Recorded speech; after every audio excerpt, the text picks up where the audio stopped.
Opties! Today we're talking about the quadratic formula.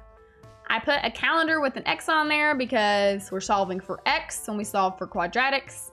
And I put a calendar because the quadratic formula is a method that always works for any quadratic. We've learned how to solve with square roots and factoring, but those only are specific instances when we can use those methods, which are good methods. But if you really like to use formulas, you can always use the quadratic formula.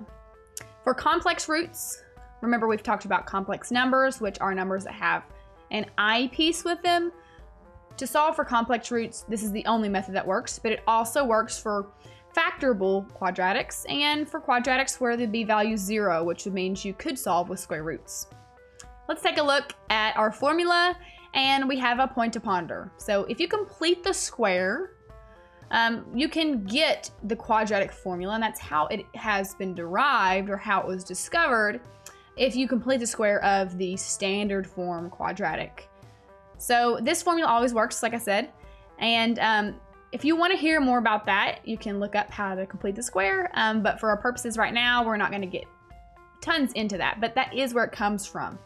So we have our quadratic formula here, and that's x is equal to negative b plus or minus square root of b squared minus 4ac all over 2a. So it kind of bops, you know. There are several songs that we can listen to help us remember. And the a, b, and c come from the a, b, and c in our standard form quadratic. So here we have a is the coefficient of x squared, b is the coefficient of x, and c is our constant. So we need to be really good about identifying a, b, and c so we can substitute those values into the quadratic formula. So be careful that you do not want to take the x squared or the x with your a, b, and c. You simply want those numbers, just the coefficients and that constant c whenever you're substituting into the quadratic formula. When we use the quadratic formula, there is a really nice way to determine what kind of real roots we have for our quadratic. Remember, roots are the solutions to any quadratic equation, and often they represent the x-intercepts on the graph. However, you don't always have x-intercepts because sometimes you have complex roots, which means you've got some imaginary numbers with your roots. So the way we check this is to look at the value of our discriminant. So crazy word. And what that means, that's the b squared minus 4ac. And that's the radicand, which means the stuff underneath the square root. It's the radicand of our quadratic formula. So the question is, when we look at our discriminant, is how many real roots do we have? Real meaning there's no complex. So if we have our discriminant being less than 0, that means it's negative.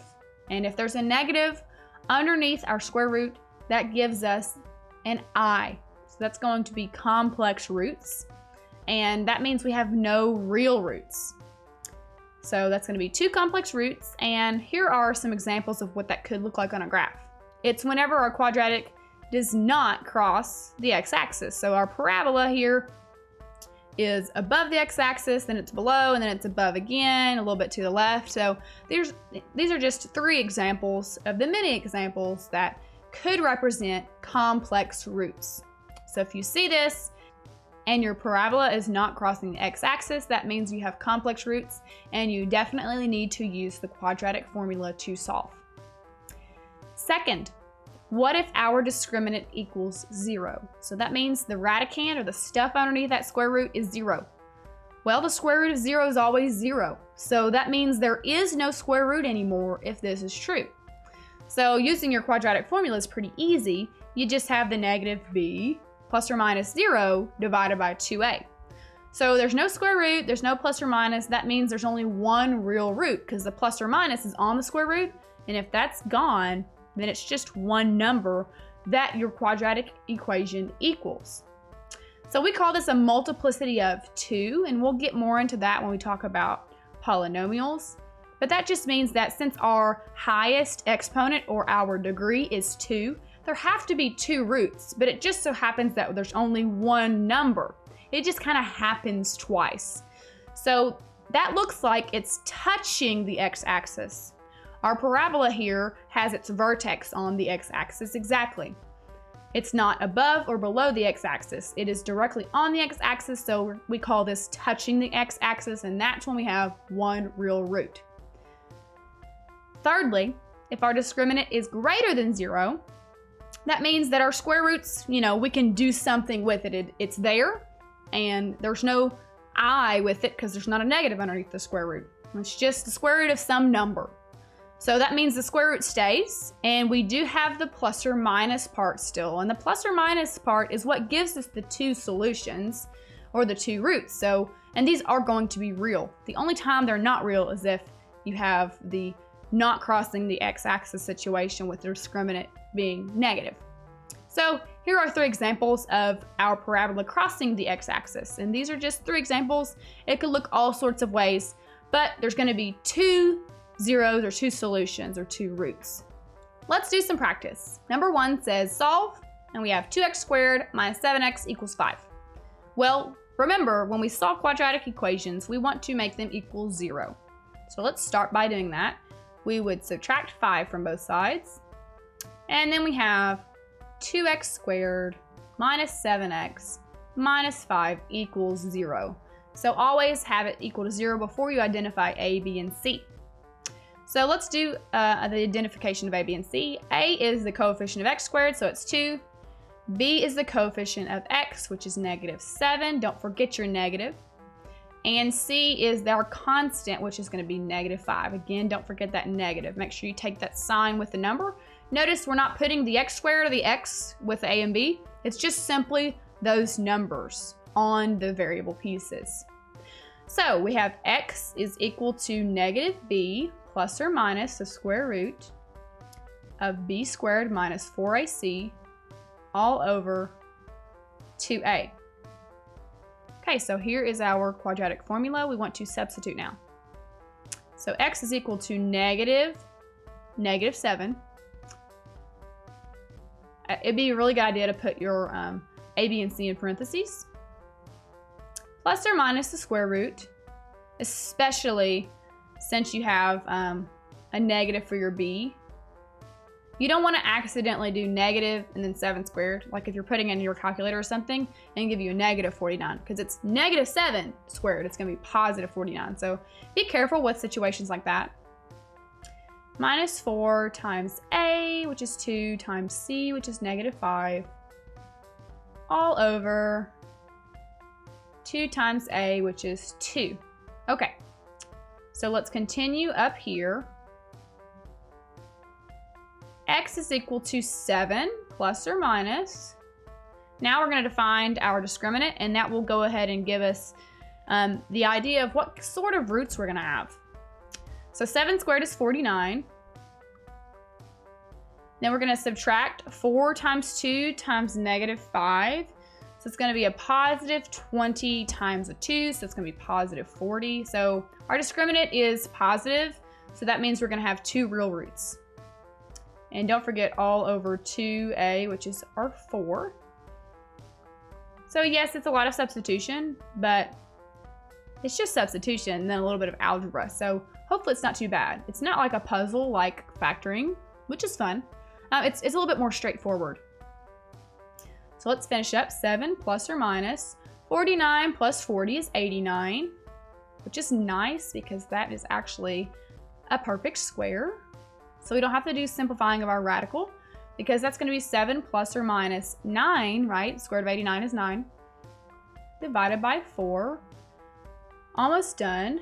So at this point is a good time to separate into your 2 real solutions. So what I mean is you've got 7 plus 9 over 4 and 7 minus 9 over 4. Here are your 2 real solutions, and just to finish that off, 7 plus 9 is 16, divided by 4 is 4. 7 minus 9 is negative 2, divided by 4 is negative 1/2. So you see that we have those 2 solutions because you've got the separation of the plus and the minus.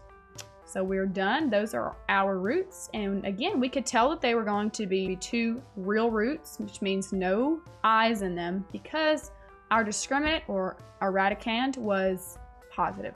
Number 2, find the roots. It's already equal to 0. Be careful, the c value is 0. So when we're doing our quadratic formula, let's make sure that we know c is 0 because there is no constant piece. But we'll write out a is 1 and b is -2. So c is 0. Okay.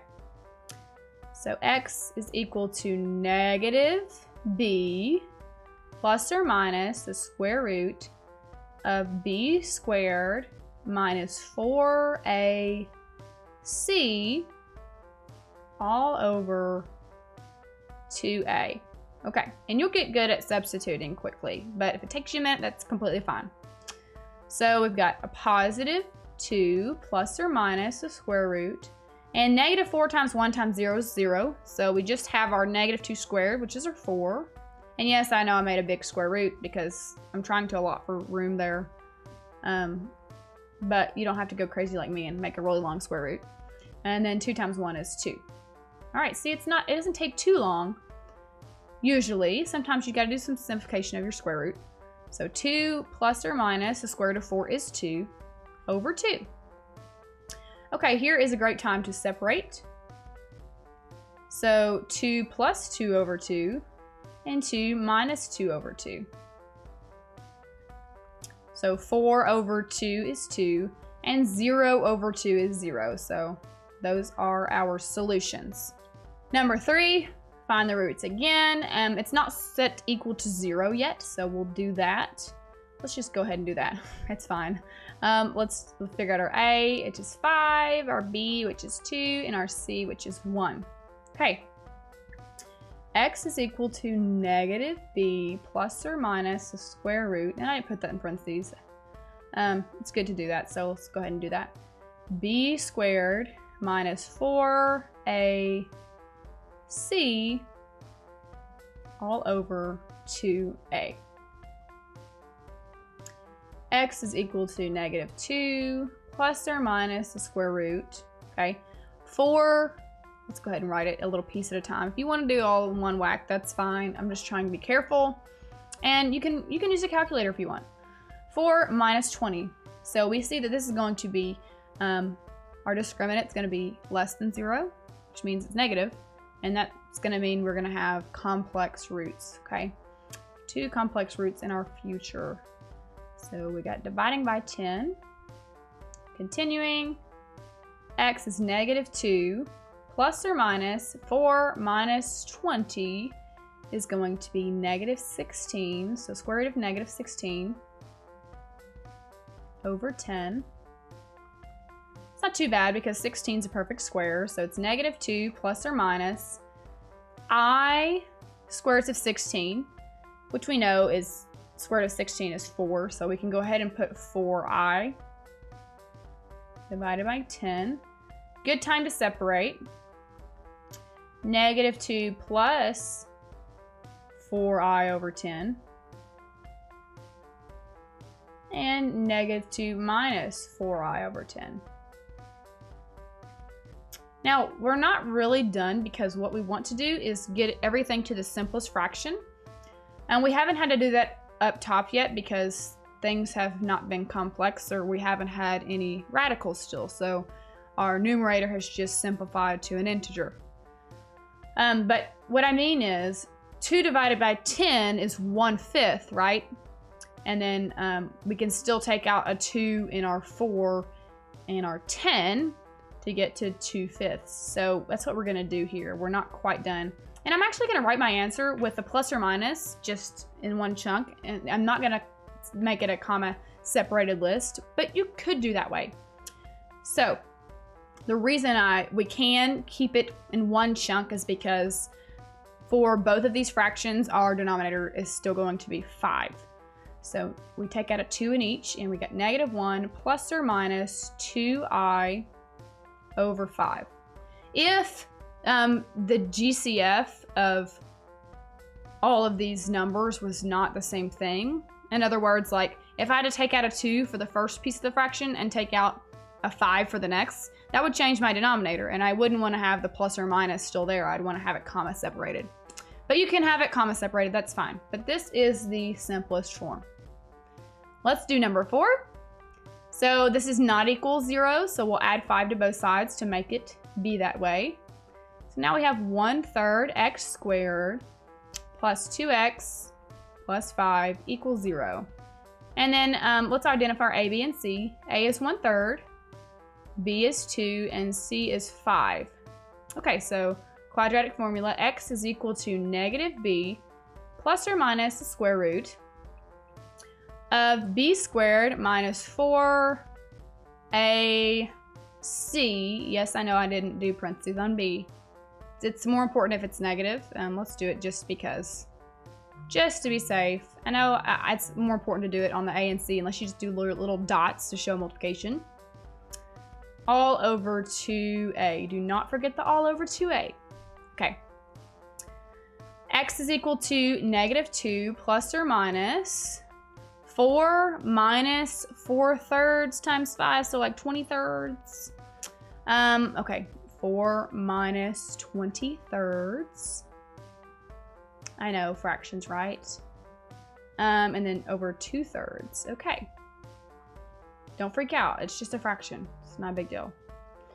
X is equal to negative 2 plus or minus. Let's make a common denominator. So 4 needs to be multiplied by 3 over 3. So 12/3 minus 20/3 all over 2/3. X is equal to negative 2 plus or minus the square root, and we're getting to the square root now, I promise. 12 minus 20 is going to be the negative 8, so negative 8/3 divided by 2/3, which is the same thing as multiplying by 3/2. So let's do that. So the whole thing is by 3. And now we're multiplying by 2. I mean, dividing by 2. Okay. So we've got 3 times negative 2, which is negative 6. So I'm distributing my 3 here. Plus or minus 3 square roots of negative 8/3 all over 2. Almost there. Okay, let's separate into our fractional pieces. So negative 6 over 2 is going to be negative 3. And then we've got plus or minus, and we've got to take out our I to get rid of our negative underneath our square root. So we've got 3i square roots of 8/3. We can do a little bit with 8/3 because that's the same thing as the square root of 8 divided by the square root of 3. And the square root of 8 is going to be 4 times 2, so 2 square roots of 2. So I know, almost done, y'all. Negative 3 plus or minus 3i, but we've got the 2 that comes out front, so it's going to be 6i square roots of 2 over the square root of 3 over the 2. Because this is actually over 2. My bad. So the denominator has the square root of 3 and the 2 there. So 2 square roots of 3 and the 6 and the 2 simplify to 3.